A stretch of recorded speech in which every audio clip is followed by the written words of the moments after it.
বছরখানেক আগে চিত্রনায়ক শরীফুল রাজের ফেসবুক আইডি থেকে অভিনেত্রী তানজিন তিশা ও সোনেরা বিনতে কামালের আপত্তিকর কিছু ভিডিও প্রকাশ করা হয়। পুরো ঘটনায় দেশজুড়ে ব্যাপক আলোচনার সৃষ্টি হয়। কিভাবে রাজের ফেসবুক অ্যাকাউন্ট থেকে এই ভিডিওগুলো ছড়িয়ে পড়ে সে বিষয়ে নীরব ছিলেন এই নায়ক। তবে অনেকেই দাবি করেন রাজের সাবেক স্ত্রী পরিমণির হাত ছিল এসবের পেছনে। তিনিই হয়তো ভিডিওটি প্রকাশ করেছেন। এই ঘটনার রেশ ধরে পরিমণি ও তানজিন তিশার সম্পর্কে অবনতি ঘটে। দুজনের মধ্যে কথা বলা এমনকি মুখ দেখাও বন্ধ হয়ে যায়।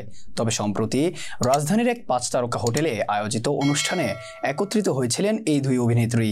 চিত্রনায়ক শাকিব খানের সঙ্গে দুজনে হেঁটেছেন একই মঞ্চে। সেখানে কি কথা হয়েছে তিশাপুরীর মাঝে? অনুষ্ঠানে উপস্থিত অনেকেই জানিয়েছেন দুই নায়িকাকে হাই হ্যালো করতে দেখা গেছে, তবে দীর্ঘ কোনো আলাপ হয়নি। বিষয়টি নিয়ে একটি সংবাদ মাধ্যমে কথা বলেছেন তানজিন তিশা, যেখানে এই অভিনেত্রী বলেন তার সঙ্গে দ্বন্দ্ব মিটমাটের কিছু নেই, তার সঙ্গে কথা বলারও দরকার নেই। সে বিগত দিনে আমাদেরকে যেভাবে অপদস্থ করেছে তা ভোলার নয়। মঞ্চে পরিমণির সঙ্গে কথা হয়েছিল কিনা এমন প্রশ্নে তিশা বলেন, মঞ্চের পেছনে এসে সে আমার হাত ধরেছিল, তখন হাই হ্যালো না বলার কিছু নেই।